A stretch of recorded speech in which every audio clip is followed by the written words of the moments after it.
Tinatayang nasa mahigit 1.3 milyon halaga ng fully grown marijuana plants ang nadiskubre ng mga operatiba ng Benguet sa isinagawang magkahiwalay na marijuana eradication sa probinsya ng Benguet. Nito lamang ika-28 ng Oktubre, taong kasalukuyan, matagumpay ang isinagawang operasyon dahil sa pagtutulungan ng kapulisan, katuwang ang ibang ahensya ng gobyerno sa pagpapaigting ng kampanya kontra iligal na droga sa kanilang nasasakupan. Nadiskubre ng mga operatiba sa pangunguna ng Kibungan Municipal Police Station ang dalawang plantasyon ng marijuana sa Kibungan, Benguet na may tinatayang kabuuang lawak na 700 square meters na may tanim na 3,500 piraso ng fully grown marijuana plants na may standard drug price na 700,000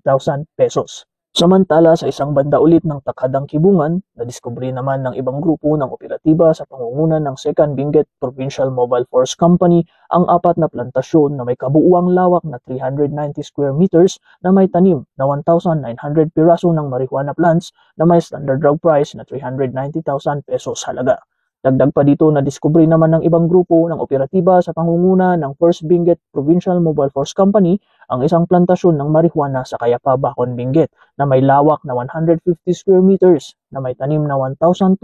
piraso ng pinagbabawal na tanim na may standard drug price na 240,000 pesos halaga. Bagamat walang nahuling cultivator, binunot at sinunog ng mga operatiba ang mga nadiskubring pinagbabawal na tanim pagkatapos kumuha ng mga sapat na sample upang isumiti sa Regional Forensic Unit CAR para sa karagdagang pagsusuri. Ang matagumpay na operasyon ng Benguet PNP ay patunay sa dedikasyon ng pambansang pulisya sa pagpapaigting ng kampanya kontra iligal na droga bilang pagsuporta sa adhikain ng kasalukuyang administrasyon para sa mas maunlad at mas mapayapang bagong Pilipinas.